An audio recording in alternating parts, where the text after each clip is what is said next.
আর একটা কবিতা একটু পড়তে চাই। এই কবিতাটা 2022-এর দিকে লেখা। এটা আমার খুব মনে আছে যে বাজার করতে গেছি, মুদ্রাস্ফীতি বেড়ে বেড়ে এমন হয়েছে, আপনাদের নিশ্চয়ই মনে থাকবার কথা, যে সবকিছুর দাম অনেক যখন টাকা হাসিনার শেষের দিকে। তা আমার এই গল্পটা খুব মনে পড়ে যে একজন রিক্সাওয়ালা ওনার মেয়েকে নিয়ে বাজারে আসছে, এবং কিছু ছোট মাছ থাকে না কম দাম, এইটার হয়তো ভাগ কিনতে চাইছে, কিন্তু ওইটার ভাগও 2 ভাগ ছোট, কিন্তু 100 টাকা। তা আমার খুব মনে আছে যে ওনার বাচ্চা, রিক্সাওয়ালার মেয়েটা হাত ধরে দাঁড়াইছে, সে মাছ কিনবেই। তো রিক্সাওয়ালা যখন জিজ্ঞেস করছে, তখন দাম শুনে উনি, আমার খুব মনে আছে, মানে উনি বড় করে একটা নিঃশ্বাস ছেড়ে মেয়ের টানিয়ে নিয়ে গেছে যে না কিনবো না, লও।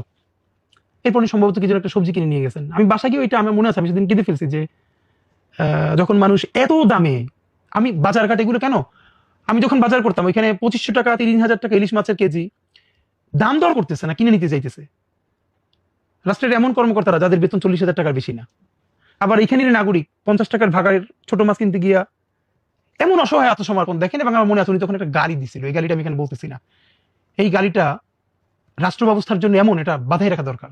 ওনার মেয়ে দাঁড়াই আছে কিন্তু কিনতে পারতেছে না। তখন ছোট্ট এটা আমার লেখা, আমি এসে লিখছিলাম যে কবিতাটার নাম হলো বোবার চক্ষু। এক চোখে রাত দেখি, অন্য চোখে দিন, লোপাটের উল্লাস দেখি এক চোখে, অন্য চোখে মাথা পিছু ঋণ।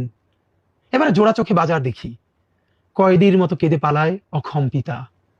হঠাৎ মানচিত্র দেখি, দেখি অক্ষরেখায় রক্ত বেচার বিজ্ঞাপন, আর শ্যাওলা রঙের শাড়ি পরে দ্রাঘিমায় খদ্দেরের জন্য দাঁড়িয়ে একজন যুগপত বিশ্বার জননী। ধন্যবাদ।